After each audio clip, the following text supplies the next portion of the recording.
Miss Ellis.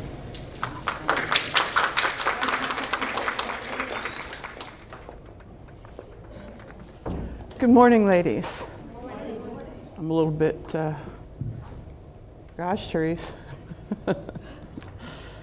I'm here today to share a little bit about my story, but most importantly, what I'd like to do is bring awareness to hypnosis, hypnotherapy, and I understand that many people have this idea of what it is based on stage hypnosis, which I have to tell you really is not hypnotherapy.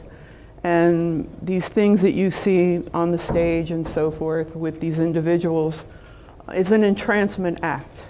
And I know that firsthand. I knew someone that was quite famous in that regard, and to be honest with you, I couldn't sit through the so-called show. I left within 10 minutes. It just was unbelievable to me.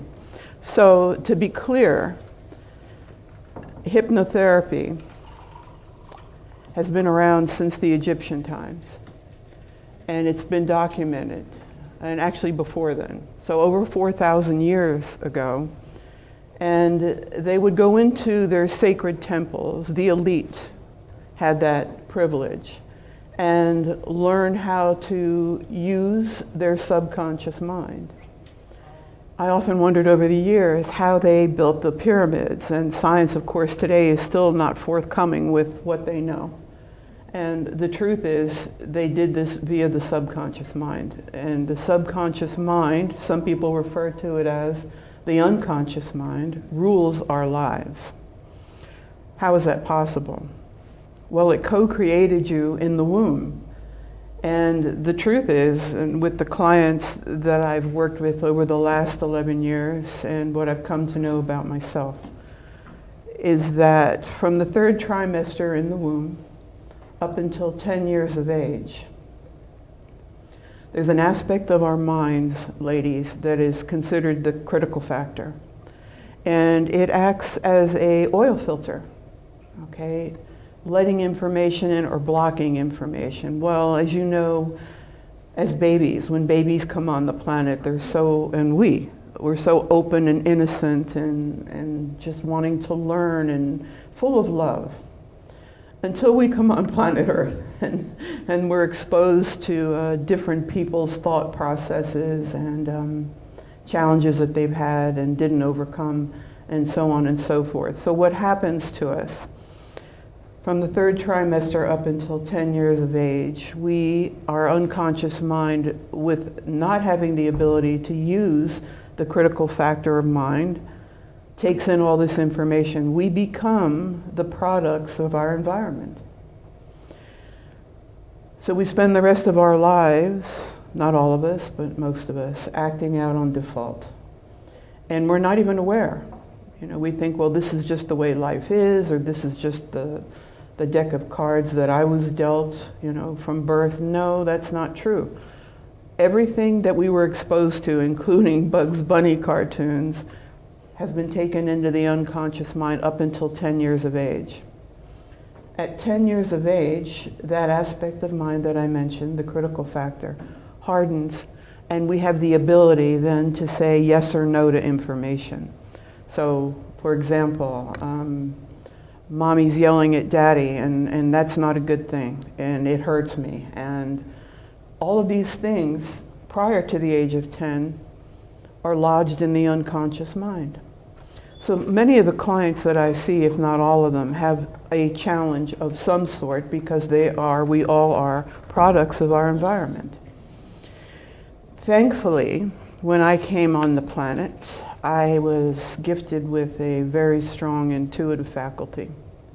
And I knew better. I just seemed to know that certain things were not right. And growing up, I experienced many, I'll call them metaphysical things, events, and had this inner knowing about me. And thank God I did, because really, during this near-death experience, I was ejected from the back of a motorcycle that was traveling 45 miles an hour and landed 6 yards away from the scene unconscious. I had an out-of-body experience. You know, many people say, well, did you see the light? No, I didn't see the light, but I did see my body as I was hovering above it. And I knew that morning, ladies, in all honesty, that I shouldn't go on this motorcycle trip, amongst many other things during my lifetime, but I was trying to participate. So that's where it got me. 6 months later, I was not listening to what the doctors said, that wanted to put pins in my legs, telling me I'd shattered my legs. I would never walk right again, 3rd-degree abrasions all over my body, and plastic surgery was going to be needed, and so on and so on. Well, I'm here to tell you today, none of those things happened. I wouldn't allow it to happen. So given my inner strength that I pulled on, and in 6 months' time, I walked away from where I was healing and never looked back, which led me to what I do today. And not only that, but I was suffering from post-traumatic stress, and I didn't know what that was. And the doctors were trying to give me Xanax and Zoloft and you name it, telling me that I had anxiety. Well, yes, I did, but why is the question, right? So I was introduced to a hypnotherapist in California where I started my training. I left Florida for a little while, and he put me in check, I will say, in 5 sessions, and that was many years ago, 10 years ago, 11 years ago, whatever it is. I'm not a timekeeper. But I will tell you this, if you can think about it for a moment, you know, when we don't rely on our inner strength and we're not open to new information, we rely on others and we put them on a platform, i.e. doctors. And I'm not saying doctors aren't needed, because when I was laying in the middle of Highway 19 in Tampa, I needed some help. However, beyond that, I think, this is my personal opinion and what I've witnessed with my clients, that over the years, it's been too easy for prescriptions to be written and never getting to the root cause of the problem, which resides in the subconscious mind. So you just make a lifestyle out of taking these drugs because you think that it's keeping you alive or sustaining you in some way, shape, or form, when the fact is, if you believe that, if you're strong enough to open yourself up to it, it's not needed. And I'm here to tell you that as proof of that. They had given me oxycodone and I think it was Tramadol and all kinds of drugs after I was home in recovery, and I never took any of them. Was I in excruciating pain? Yes, I was, every single day. But I had my mind, and I needed to use my mind if I wanted to come out of this the way you see me today, and without intervention of rods in my legs and pins here, and I'm not stating, I'm not here to say that anybody can do this, that everybody can. It takes a very strong will, but your body is a very, very intelligent machine, and it takes the connection with superconsciousness via the subconscious to make profound changes in your life. I love what I do. I always have, and I never, as Teresa stated, would have imagined back in that day that I'd become the most powerful testimony of what I do to date. So I'm here to tell you, if you can just think for a moment or share with you for a moment and open your mind up to think, how do I go to sleep at night? What wakes me up in the morning? Where did I come from? How was I created? All of that is due to the subconscious mind. And if you're religious, that's where the Christ energy resides. Anything is possible. Not always probable if you're not open-minded. But I can tell you in what I do, and it's not just about working with the subconscious mind, with my techniques and what I know. I am sincerely grateful for my clients and grateful to have the opportunity to help them in ways that they never thought possible. To me, that's golden. And I will also say that a majority of the individuals that come to me are on multitudes of pharma drugs and have been for years and don't know why. They don't leave me that way. It's a process, but it's life-changing, as it has been for me. So, I have a few more minutes. Would anybody like to ask me any questions? Have I scared you all to death? That was not my intention. Just know that what you see on stage acts is an assault on human beings, really. It's an entrancement. It has nothing to do with hypnotherapy. And as a matter of fact, the individuals that I knew that were involved in the stage acts wouldn't know how to hypnotize a fly, really. Go ahead, hon. What is involved in hypnotherapy? What is involved in the process? What is the process, I guess? Okay. So I've learned many techniques because I love to learn, and once I was healed, I was on a mission. And some hypnotherapists practice one technique that they've learned in school. I've been to many schools. But what I will say to you with me, what it involves is you're always in control, firstly.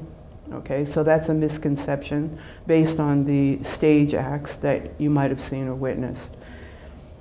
The process begins with me with an intake, standard intake forms being filled out, but more importantly before that, a complimentary phone consultation. I want to hear what you have to say. I want to feel your voice vibration, if that makes any sense, because it certainly does to me. But thereafter, you come in for your first session, we talk, I gather more information, right? And then I'll induce you into the hypnosis trance, laying down, very comfortable in a very Zen atmosphere. You're always in control, but I want you to know that hypnosis does not mean sleep. That's another misconception, okay?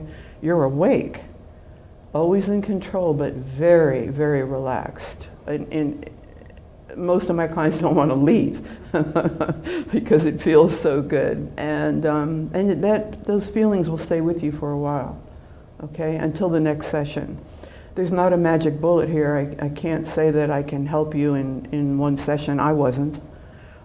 But there is a protocol, and the subconscious mind will respond based on consistency, repetition, and being attuned to my voice vibration. So that being said, my clients are sent home with an MP3 that I created that you listen to in between our sessions. That helps you, and mainly, yes, with anxiety, clients that come to me that have anxiety. Describe a typical patient, client that you see. What other issues? That's pretty broad. Anything from smoking cessation, which is, to me, pretty straightforward. But oftentimes they come to me and they think that they have a challenge with, I'm depressed, for example. But it goes beyond that. You know, then the depression's connected with anxiety, and then it's connected with perhaps weight challenges, drinking too much. It's all encompassing because the root cause of why an individual is acting out that way is not being addressed. You know, they go to talk therapy, and I've worked with nurse practitioners that have, you know, access to all of these things, so-called help, and they've exhausted these avenues and don't get better. It's what I refer to as the hamster on the wheel effect. So to answer that question, anything and everything Although I choose to work with individuals that deem themselves or have been deemed as psychologically healthy. The only way that hypnosis would not be effective is, believe it or not, someone with a lower IQ. You would think it would be the opposite. Yeah. No. That's the truth. So, What about someone with a high IQ? well, you're talking to one. But yes. There's a lot of anxiety disorder among young people. The problem is they have anxiety disorders. They're being diagnosed. I'm sorry, and I didn't hear the last part. Anxiety disorders. A lot of young people are being diagnosed with that. It's big, and it's especially now with the COVID aspect. You know, people are they're waking up now, and it's incredible. The majority of my clients coming forth now are in this age range. Yeah, it's fascinating to me. Yes. Home visits? Do I make home visits? Yes. I do not, Barbara. No, I do not. I work from my home office and have in Port Orange. Where are you located? In Port Orange. I do work with people via Skype, though. I've worked with people all over the country, even out of the country. So virtually on Skype, yes. But to be honest with you, I'm sorry? I'm sorry, Barb? I just said, oh, on Skype. Yes. Skype. Yeah. Certain aspects of hypnosis or hypnotherapy, depending on the client's challenge, will say, I would prefer not to work on Skype. I want to see the person, have that person actually in front of me. Not that there's anything to worry about, it's just my preference. When you go to your therapy session, Mhm. okay, it's over. Are there tools given between that session and the next session? Do I have to quote unquote practice anything? I mean, Well- like in other words, you mentioned smoking. Okay. Am I gonna like stop smoking or am I gonna just smoke less? Or am I not, I don't understand how that works. Am I going quote unquote homework to do? So to answer that, everybody processes information differently. You may smoke less and less and less. And that's been really the protocol with me and what I do. And then by the third session, it's just effortless. And that holds true with weight loss or anything else. Well, most things that I offer. But again, it depends on your unconscious mind. But first and foremost, how bad do you want to stop smoking? Because there are people that come to me and they say, you know, I really want to lose weight, for example. And I've been on the diet train forever and I lose and gain and lose and gain. Well, that's not healthy, number one, right? And certainly not for your blood sugar. But aside from that, the industry actually creates, including cigarettes, vaping now, which is actually worse than cigarettes. Any diets that you see are created to keep you engaged, to keep you coming back. As with pharma drugs, you become addicted. If not physically, it's in your mind. I need this to survive. I need this for this reason or that reason. So yes, there is some homework involved, but it depends on the situation. Give me an example and I can tell you. Okay, this is nothing to do with my first question, but is insurance accepted? I'm sorry, say again? Is insurance, you know, health insurance, quote unquote, No. accepted? No, No, it's not. of course not. No, because, yeah, of course not. Anything that's good for you, no. Yeah. Sorry, but I do have some plans that I put on the website via the COVID, when COVID started, which to help people if they needed it in assistance in remitting payment for the services, and that would be PayPal credit, because I use that gateway, payment gateway, and I think they were offering like 0% interest if you go with them. And then there's another platform called Sezzle, and Sezzle offers, they break down the payments, interest-free, no credit check and so on and so forth. So it's what I could do. Hmm. Yes, hon? How would a person that doesn't have anything that is a red flag, how would we know that we need your services? Well, Does we're that all. make sense? I mean, Well, you would say the same thing. You know, you go to a doctor, an MD, for a wellness check, right? I wouldn't expect that you'd come to me for a wellness check unless, of course, you had already been a client of mine and you need a maintenance session, let's say, for example. If you don't feel like you have any challenges, then you wouldn't need my services, because the individuals that come to me really want to change their life in any way, shape, or form that happens to be, you know, on their mind and has been. It could be relationship issues. That's a big one. Yeah. And many women settle, don't they, in relationships. And, oh, I stay because, or I stayed because of the children, or I stayed because. No. You're staying if it's dysfunctional and you're unhappy based on past conditioning. So with hypnosis, we get to the root cause of why your life is the way it is. With hypnotherapy anyway, I'll say. And then you're set free. Mm-hmm. For good. Anything else, ladies? Thank you for your time.